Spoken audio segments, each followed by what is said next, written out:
नमस्कार दोस्तों। इस वीडियो में हम बात करेंगे बहुत ही गंभीर टॉपिक की, वो है सुसाइड।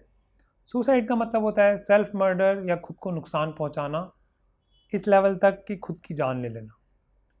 अभी रिसेंटली बॉलीवुड स्टार जो हैं सुशांत राजपूत जी, उनकी बात हम नहीं कर रहे क्योंकि उसमें तो अभी क्लियर ही नहीं है कि क्या हुआ था। बट उनसे पहले भी बहुत सारे लोग हैं, जैसे पीछे कैफ़े कॉफ़ी डे, अगर मुझे सीसीडी ठीक से याद है तो उनके सीईओ ने सुसाइड किया था। डर्टी पिक्चर जो मूवी थी जिन पे बेस्ड थी, साउथ इंडियन डांसर, उन्होंने सुसाइड किया था। रॉबिन विलियम जी, बहुत सक्सेसफुल जो हॉलीवुड के स्टार हैं, उन्होंने सुसाइड किया था। उसके अलावा दोस्तों, अगर आप ट्रैक करते हो मार्केट को, तो जर्मनी के एक रिचेस्ट इंसान थे, 2008 की बात है, उनकी वर्थ थी $9 बिलियन। मतलब 9 को आप 6,000 करोड़ से मल्टीप्लाई कर लीजिए, उतने पैसे थे उनके पास।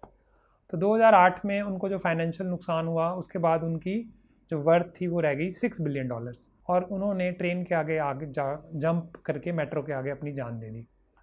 तो ऐसा क्या होता है कि जो सेल्फ मेड लोग भी हैं या ख़ानदानी रिच लोग हैं, उनमें सुसाइड क्यों होता है?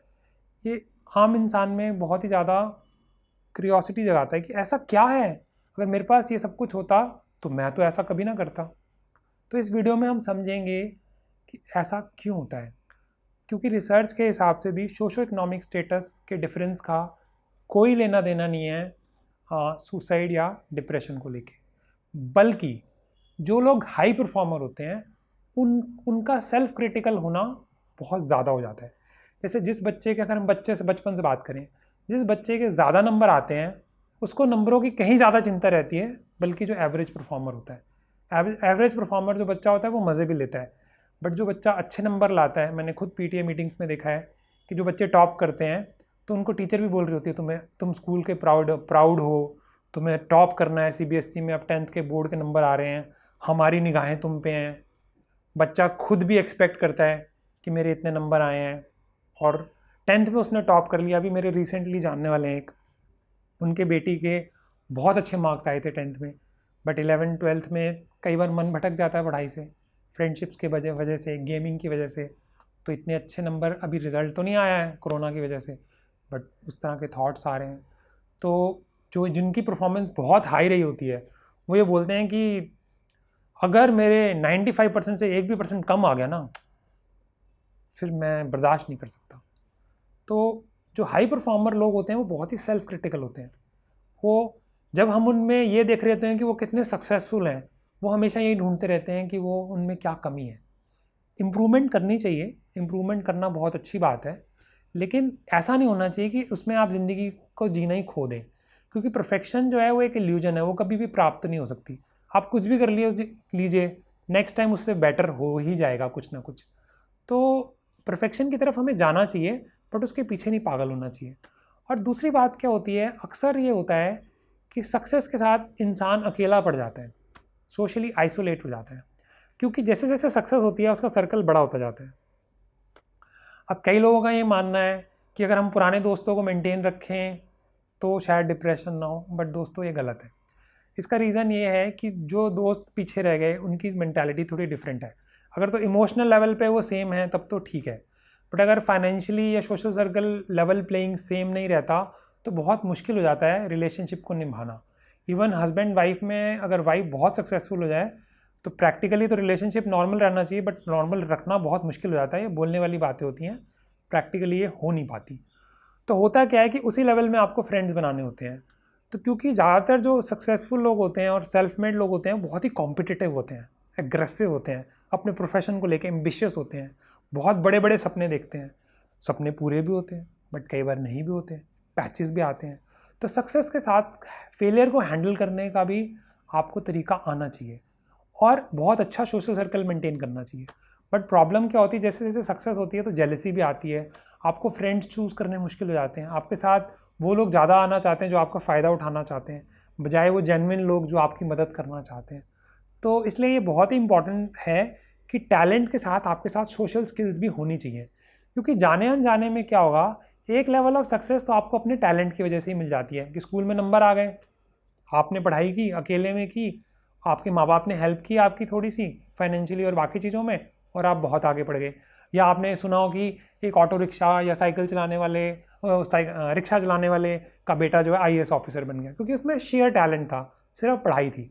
बट जब आप एक लेवल से ऊपर चले जाएंगे, आप समझिए कि जैसे अगर कोई फिल्म स्टार की ही बात कर लेते हैं, अगर आप फिल्म स्टार ही बन गए, है ना, आप एक लेवल से ऊपर चले गए, तो लॉबिंग कह लीजिए या फ्रेंडशिप सर्कल कह लीजिए, जिस तरह मर्जी का वर्ड आप यूज़ कर लीजिए, अगर आपने वो नहीं बनाई तो दूसरे आपको नीचा करने की कोशिश करेंगे, क्योंकि कंपटीशन तो कट थ्रोट है। कंपनीज़ की बात कर लीजिए, कंपनीज़ में पॉलिटिक्स होता है, आपके ऑफिस में पॉलिटिक्स होता है, आपकी जॉइंट फैमिली में पॉलिटिक्स होता है। वो छोटे लेवल पे होता है, जब हायर लेवल हो जाता है तो बहुत खतरनाक हो जाता है। तो इसलिए जब आप टैलेंटेड हो तो उसके साथ आपकी सोशल स्किल्स का भी अच्छा होना बहुत ज़रूरी है, ताकि आपका फ्रेंड सर्कल हो वो आपको मदद करे, आपको सपोर्ट करे, तो ये बहुत ज़्यादा इंपॉर्टेंट हो जाता है।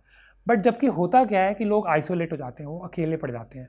क्योंकि क्या होता है, जैसे मान लीजिए कोई बहुत सक्सेसफुल है, वो 20 लाख 30 लाख रुपए कमाता है महीने के, सारी दुनिया उसको देखती है, जो उसके रिश्तेदार हैं, उसके दोस्त हैं, अब वो उनसे बहुत आगे निकल चुका है, तो वो उसके एग्जाम्पल देते हैं। किसी वजह से वो लाइफस्टाइल को ना मेंटेन कर पाए, उसके पास वो काम ना रहे। जैसे मैंने कई बार देखा है, क्लिनिक में पायलट्स की जॉब चली गई थी, पीछे हुआ था। अभी भी बहुत ज़्यादा एविएशन इंडस्ट्री में डिप्रेशन आया हुआ है। जो एयर होस्टेस का काम करते हैं, अचानक बच्चे बहुत अच्छी पे लेने शुरू कर देते हैं, 1 लाख 2 लाख। अगर किसी वजह से वो जॉब चली जाती है तो बच्चा कैसे मेंटेन करेगा अपना लाइफस्टाइल? या वो जो मिडिल क्लास वाला पायलट है, वो कैसे मेंटेन करेगा अपने लाइफस्टाइल को? बहुत मुश्किल है। या तो उसने अपने खर्चे एकदम बेसिक रखे हों तो भी ठीक है। अब जिसकी चादर ही लंबी हो गई तो उस चादर को मेंटेन करना, कई बार चादर साइज़ छोटा हो गया तो मेंटेन करना लोगों के लिए मुश्किल हो जाता है। तो वो क्या होते हैं, उस फ्रेंड सर्कल से सपोर्ट मांगने के बजाय अलग हो जाते हैं। वो उनसे भी नहीं बात कर पाते जो उनको देख रहे हैं एज ए मॉडल, वो उनसे भी नहीं बात कर पा रहे क्योंकि उनसे तो वो इन्फीरियर फील कर रहे हैं। और रिसर्च क्या कहती है, हम कंपेयर करते हैं अपने आप को अपने पड़ोसियों से, अपने दोस्तों से और अपने रिश्तेदारों से। और रिसर्च ये भी कहती है कि अगर हम अपने रिश्तेदारों से 25% पैसे ज़्यादा कमाना शुरू कर दें तो हमें बहुत अच्छा लगता है। उसके बाद 200% हो जाए, 500% तो फ़र्क नहीं पड़ता, तो वो तो काफ़ी पीछे रह जाते हैं जब आप बहुत सक्सेसफुल हो जाते हैं। बट आपके पड़ोसी तो वही होंगे जो आपके लेवल पे होंगे। अगर आपके पास मर्सिडीज़ है तो उनके पास भी मर्सिडीज़ होगी, आपके पास साइकिल है तो आपके पड़ोसी के पास भी साइकिल होगी, अगर आपके पास होंडा है तो आपके पड़ोसी के पास भी होंडा होगी, क्योंकि आपको उसी स्कूल में मतलब उसी क्लास में रहेंगे, आपके बच्चे भी उसी स्कूल में जाएंगे। तो ये इम्पॉर्टेंट है। तो नेबर्स तो आपके सेम ही रहेंगे, दोस्त भी उसी लेवल के सक्सेस के रहेंगे। और इसमें रिच फैमिलीज़ में भी दिक्कत आती है। अब मैंने एक एग्जांपल देखा था, मेरी पेशेंट का था, उसमें कि उन्होंने सुसाइड करने की कोशिश की। क्योंकि 2 भाई थे, दोनों बिजनेसमैन थे, दोनों अच्छे थे। ये वाला भाई थोड़ा ज़्यादा इंटेलिजेंट था, बट ये भी अच्छा था, दोनों लॉयल थे, तो अच्छी चलती रही। 40 साल इकट्ठे बिजनेस किया दोनों भाइयों ने, दोनों भाइयों के बच्चे हुए। अब बच्चों की आपस में नहीं बनती थी। एक भाई का बच्चा ज़्यादा टैलेंटेड था, जो ठीक था पहले, और जो ज़्यादा टैलेंटेड वाला था उसका बच्चा थोड़ा कम था। तो अब उसके बड़े भाई ने, मतलब बड़े भाई जो थोड़े कम टैलेंटेड थे पहले कंपैरेटिवली, उनका बेटा काफ़ी आगे निकल गया बिजनेस में, तो उसने ऑडी खरीद ली 7 सीरीज़। अब यहाँ पे जो है ये लड़का, ये भी गाड़ी मांग रहा है अपने पापा से, तो इन्होंने वेंटो लेके दे दी। पुरानी बात है, अब वो कुछ काम तो कर नहीं रहा था, तो उन्होंने वेंटो लेके दे दी। जब उन्होंने वेंटो लेके दी, 4 दिन बाद उसने आत्महत्या करने की कोशिश करी, बच गया वो। उसके बाद उसके पिताजी ने फिर उसके शेवरले क्रूज़ लेके दी। तो ये जो कंपैरिजन है, हमें ये लग रहा है कि कंपैरिजन अगर हम होंगे ना, हमें ऐसा नहीं होगा। बट मैंने बहुत पेशेंट देखे हैं, मैंने लोअर क्लास भी देखा है, मिडिल क्लास भी देखा है और अपर क्लास भी देखा है। मैंने ऐसे पेशेंट भी देखे हैं, उन्होंने मर्सिडीज़ खरीदी और लड़ाई की अपनी वाइफ से और सीधा क्लिनिक पे आए। तो आप ट्रस्ट कीजिए, ऐसा हमें लगता है कि हम वहाँ होते तो हम ऐसा नहीं करते। लाइफ ज़्यादा मुश्किल हो जाती है, आपको ज़्यादा स्किल्स की ज़रूरत होती है, ज़्यादा फ्रेंडशिप्स की ज़रूरत होती है और सच्चे लोगों की ज़रूरत होती है जो ढूंढना मुश्किल हो जाते हैं सक्सेस के साथ।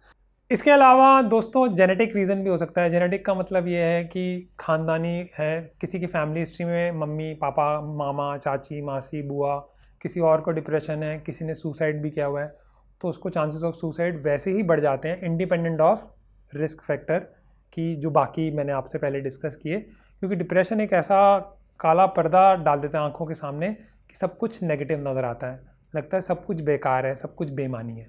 तो ये एक रीज़न हो सकता है। अगर हम ट्रीटमेंट की बात करें तो ऐसे जो सक्सेसफुल लोग हैं, क्योंकि उनकी प्रोफेशनली काफ़ी स्ट्रॉन्ग होते हैं, मेंटली काफ़ी स्ट्रॉन्ग होते हैं, फिजिकली स्ट्रॉन्ग होते हैं, तो उनको ये लगता है कि डिप्रेशन हमें नहीं हो सकता, ये तो कोई वीक इंसान को ही हो सकता है। तो इस चक्कर में और शर्म की वजह से और फ्रेंड से डिस्कस या फैमिली से डिस्कस ना करवाने की वजह से, सोशल आइसोलेशन की वजह से ट्रीटमेंट सीकिंग में कहीं ना कहीं कमी रह जाती है।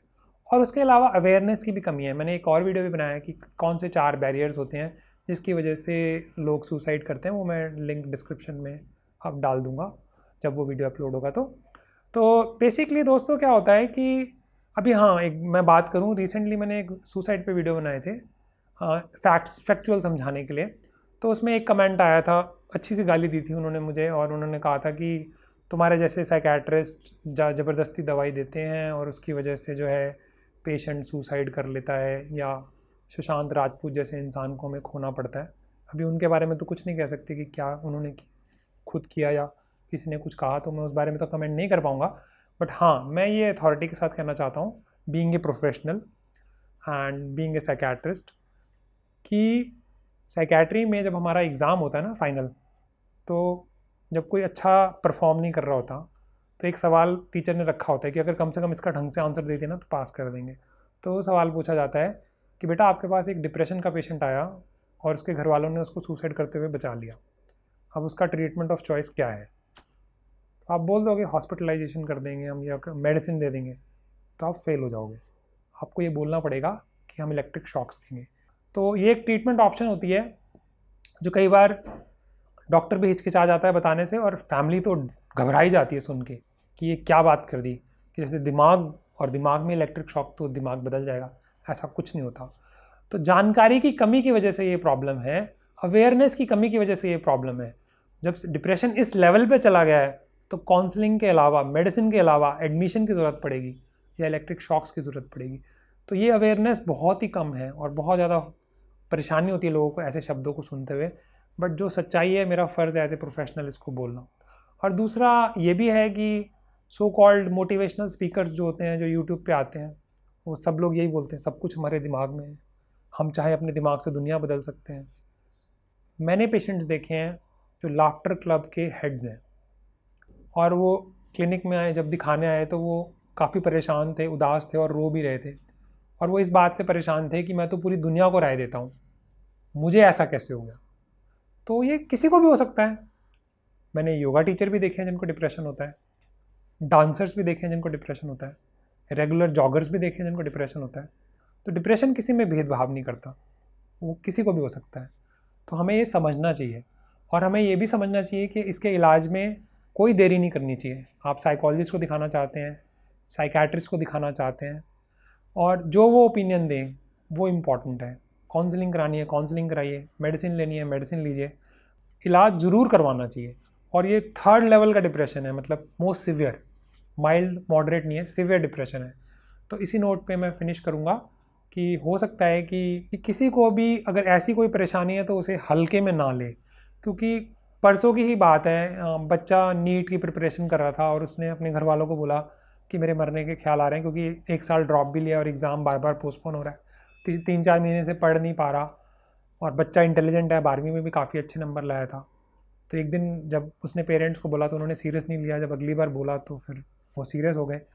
तो मजाक में ना लें, कई बार घर वाले बोलते हैं ये तो ऐसे ही है चला जाएगा, तो इसको सीरियसली लें और एक प्रोफेशनल की हेल्प ज़रूर लें। जिनको आप पसंद करते हैं उनको आप दिखाइए, बट दिखाइए ज़रूर, ये मेरी आपसे रिक्वेस्ट रहेगी। धन्यवाद।